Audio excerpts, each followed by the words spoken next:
কবিতাৰ শিৰোনাম নিগাজী ঠিকনা।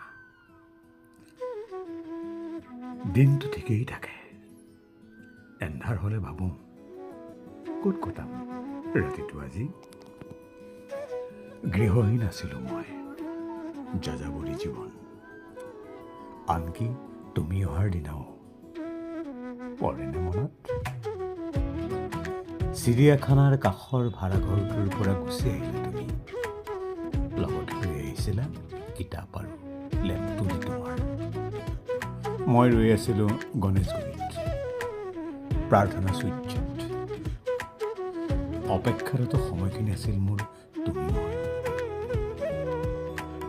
সেইখিনিলৈকে আহিছিলা চিটি বাছত তুমি। সেইখিনিতে এখন ৰিক্সাত উঠিলোঁ তুমিও। হয়তো আধা মাইল হ'ব। পথ চোৱা হৈছিল মোৰ তুমি মই সুবাসেৰে পূৰ্ণ।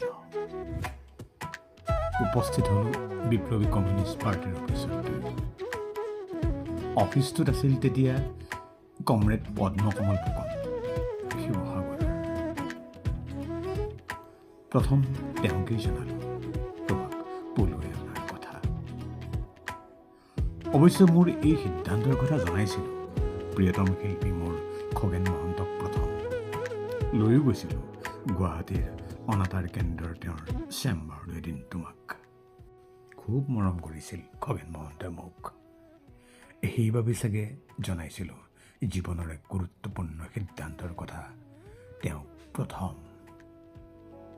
বাৰু যি নহওক, তুমি অহাৰ আগলৈকে অঘৰী আছিলোঁ মই। তোমাক লৈ বিচাৰিছিলোঁ ভাড়াঘৰ, চলাথ কৰিছিলোঁ মহানগৰীৰ পথ উপপথ। খালী থকা সত্ত্বেও কোনেও দিয়া নাছিল ভাড়াঘৰ আমাক। বিফল মনোৰথেৰে উভতিলোঁ বিপ্লৱী কমিউনিষ্ট পাৰ্টিৰ অফিচলৈ আকৌ। কমৰেড পদ্মকমল ফুকনে ক'লে, কোনে দিব অচিনাকি এহাল ডেকা গাভৰু ভাড়াঘৰ? কিটিপটো তেওঁৱে দিলে। কাষৰ এখন দোকানৰ পৰা এটা সেন্দুৰৰ টেমা আনি পিন্ধাই দিলোঁ শিৰত সেন্দুৰ তোমাক।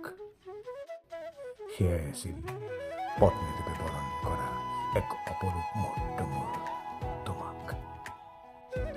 দিব জনা নাছিলোঁ সেন্দুৰ মই শিৰত তোমাৰ।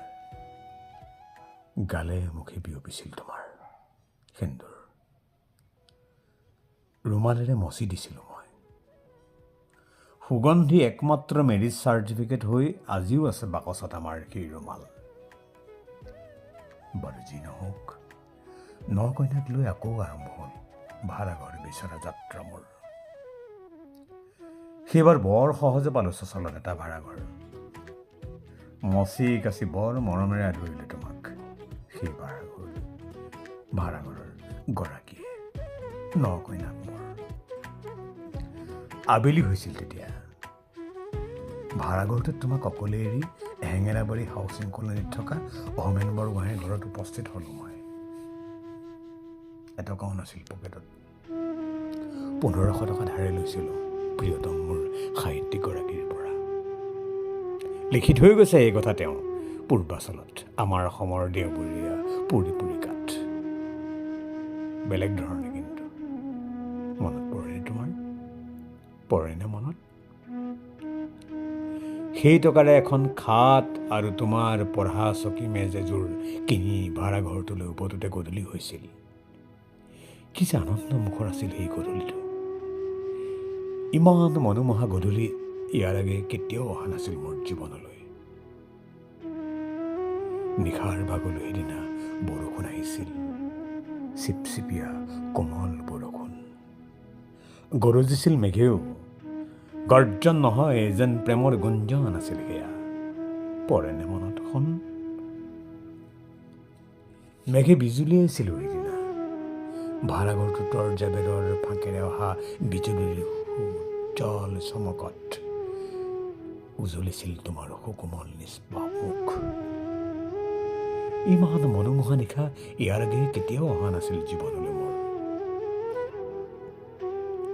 সেইদিনা নৈ খোৱা আহাৰ কোনে খুৱাইছিল আমাক পৰেনে মনত? অজিত পেগুৱে, ইঞ্জিনিয়াৰ অজিত পেগুৱে। আমাৰ কাষতে আছিল ভাড়াতীয়া হিচাপে তেওঁ। বৰ দীঘলীয়া হ'ব এই কথা ক'লে। সেই যে মাহমৰা সমষ্টিৰ বিপ্লৱী কমিউনিষ্ট পাৰ্টীৰ বিধায়ক, তেওঁৰ পুত্ৰ দিগন্তই এটা স্তূপ উপহাৰ দিছিল আমাক।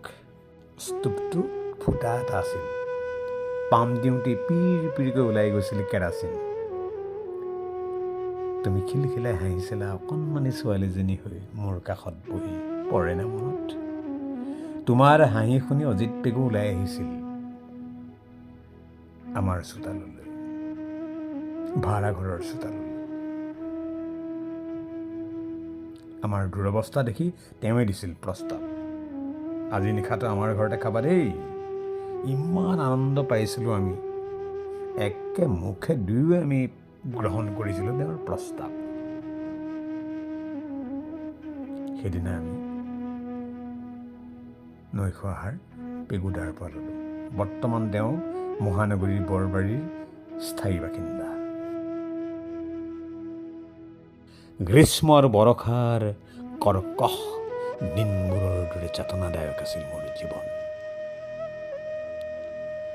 তাৰ মাজতে ফৰকাল এটি শৰৎ হৈ আহিলা তুমি জীৱনলৈ মোৰ। উৰ পৰিল অঘৰী জীৱন মোৰ, নিগাজি ঠিকনা হ'ল তোমাৰ বুকু।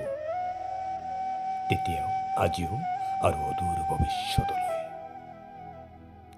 আজি 10 অক্টোবৰ, উপজা দিন তোমাৰ। শৰতৰ মাজনিশা উপজি মোৰ অঘৰী জীৱনৰ অমানিশা আঁতৰোৱা নিশামণি তুমি। নিশামণি মানে জন, মোৰ প্ৰেমৰ জন। উপজা দিনত এই উপহাৰ তোমালৈ মোৰ, এক মনোৰম স্মৃতি মোৰ, জান মোৰ, নিগাজি ঠিকনা মোৰ, নিগাজি ঠিকনা মোৰ।